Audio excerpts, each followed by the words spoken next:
อ้าว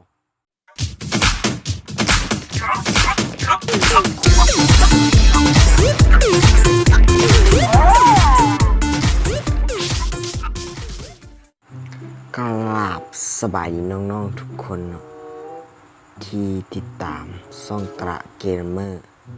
ไม่ได้เกิดมาอยู่กับตระเกมเมอร์เช่นเคยเนาะ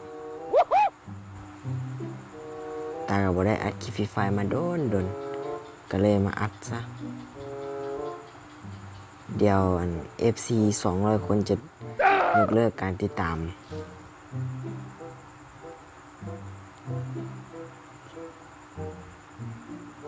จากวันนี้ขอลงเงินบาน2 สั้นกองพริกก่อนนะบุกล้าลงถึงยามันเดือดได้กระเป๋า2ไปเปลี่ยนกระเป๋าMP ของมัก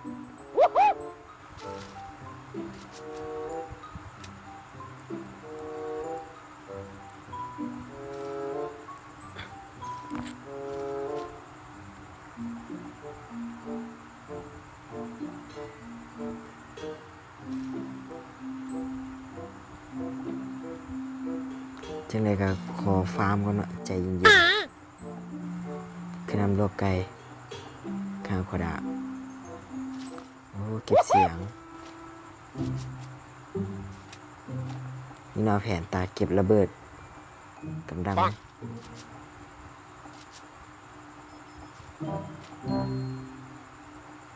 รู้สึกว่าตอนนี้มีคนเนาะเห็นแรกก็ไปจังหวะนี้จะเอวง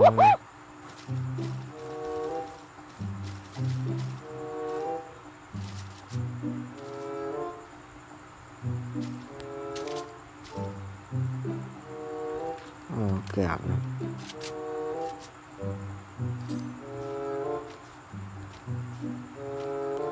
จังหวะนี้ขอมาเฮ้ยมันยิงแล้ว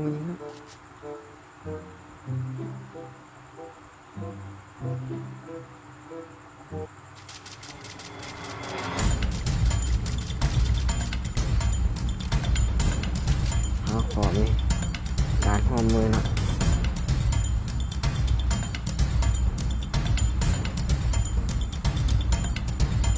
ชูแวบ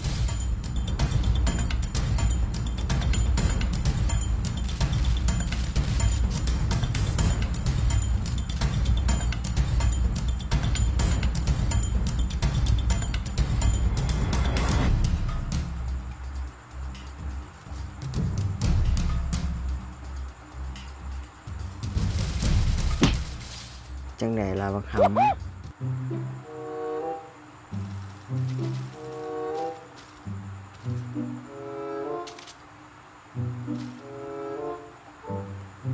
จังหวะนี้เก็บไป3 ศพแล้วเนาะ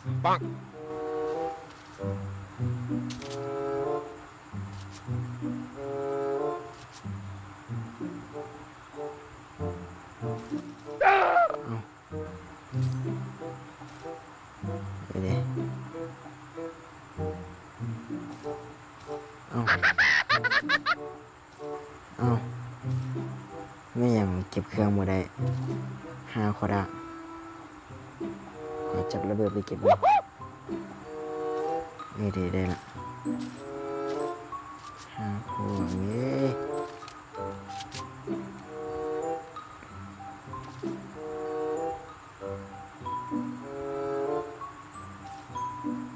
เอา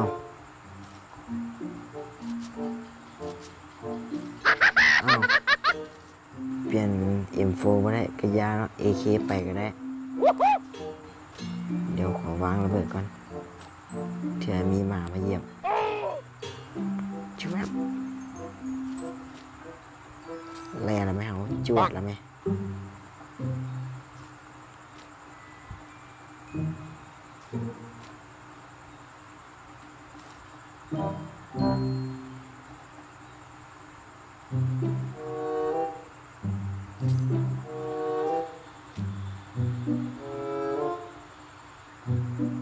เดี๋ยวขอไปเยี่ยมเมืองโพชิโนก่อน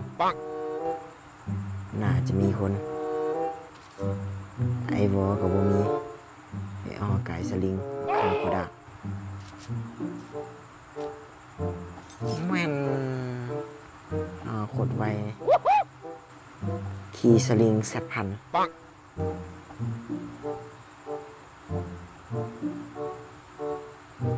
แม่นบ่เห็นคนเลยลูซินอกเงียบปิด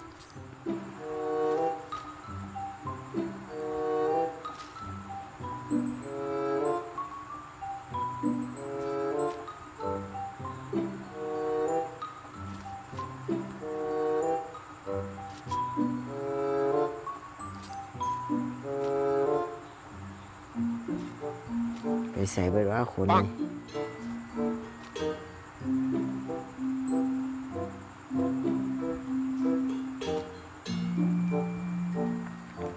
ขาตั้ง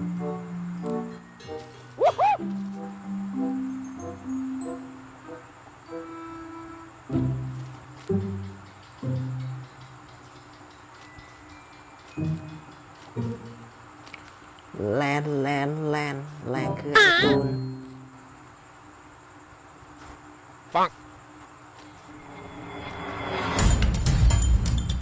จังวันนี้คนนี้คนถึงบอกไปนิดนึงตกรถเลยเนาะ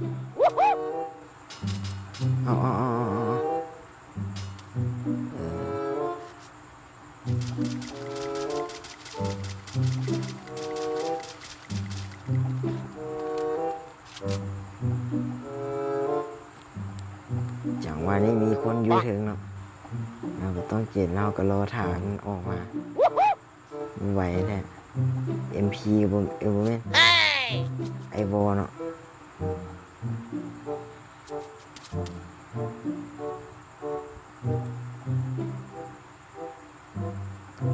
สิยิงมันจะไงดีวะ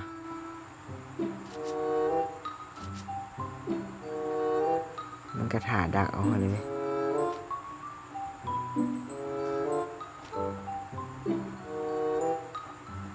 ขอลบกัน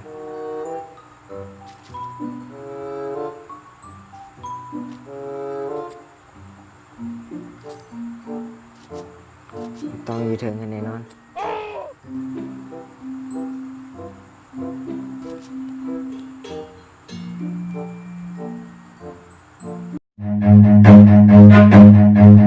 Run.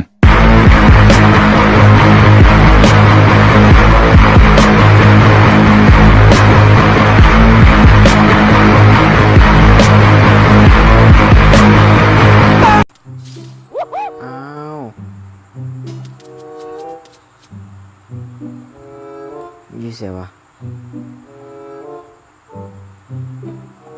มีคนเหยียบระเบิดเข้าไปเนาะก็ใจเย็นบ่เห็นมันอ๋อเห็นแล้ว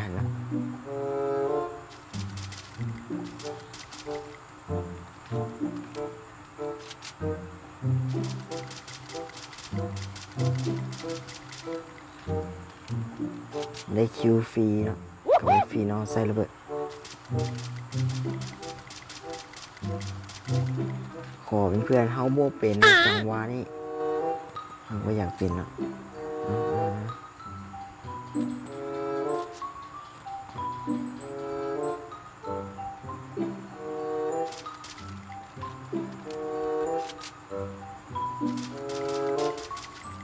ก็มาดิครับ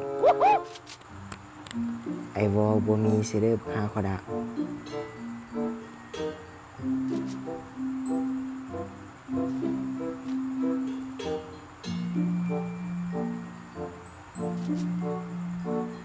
ฟังเสียงมันกำลังฟันต้นไม้นะจังหวะนี้กับสิแรงเขาก็บ่มีไอวอลชวด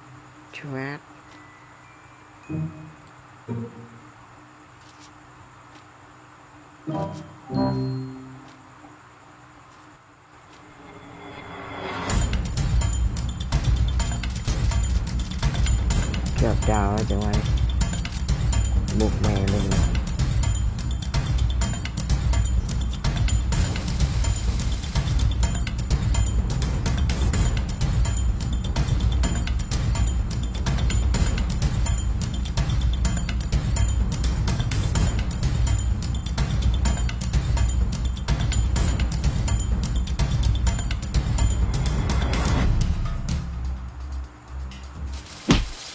เรียบร้อยเนาะ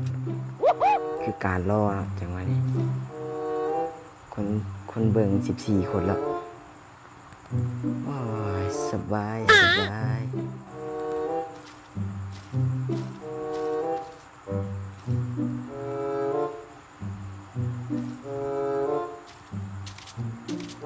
ขอฟาร์มเดินๆAR หลายเลยเว้ย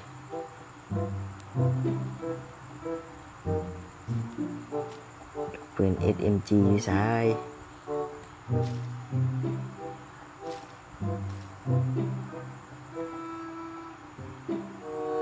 เอา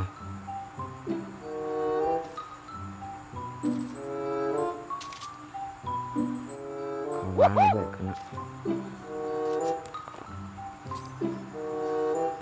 เอาใกล้ระเบิดอยู่ใกล้รถกระแตกลืมไปวางใกล้รถโทษบักฮาพดะจังหวะนี้คนก็ยังเหลือ8 คนเฮ้ยแดงเฮ้ย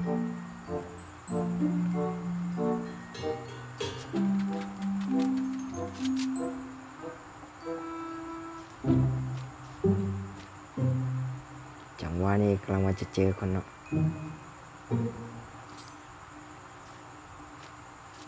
เดี๋ยวเราขยับไปใกล้ๆแล้วซุ่มสาดเลยเป็นยังให้มันหู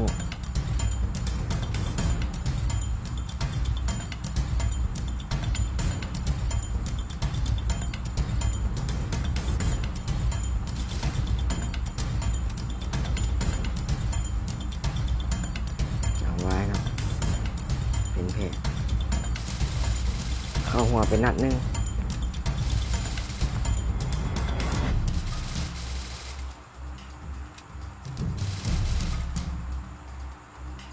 ชิแลไปใส่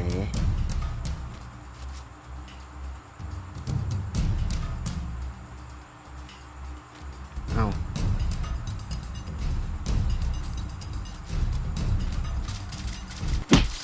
อยู่หันบอกว่าคำน้อย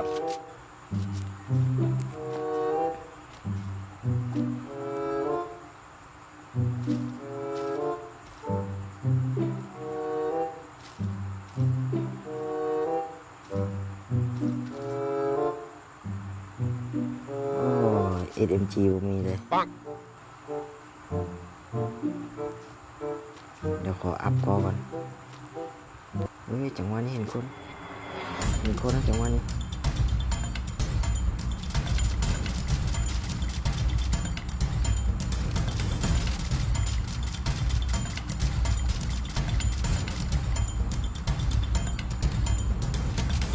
น้ำเนาะจังหวะนี้บุปล่อยเนาะ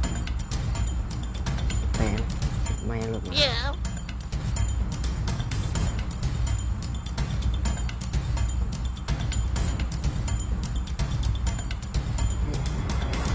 คือเหรียญสไนวะ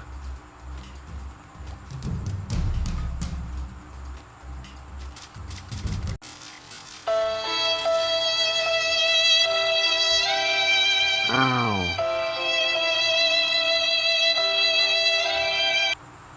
I'm sorry motherfucker สำหรับคลิปนี้ก็จบสักนี้นะทีนี้ก็ฝากกดไลค์กด subscribe ให้ส่งไปกันเลยนะใส่เป็นกำลังใจให้ตายเด้อบ๊ายบายเจอกันในคลิปหน้าที่ดี3 3 6 5 ก็ได้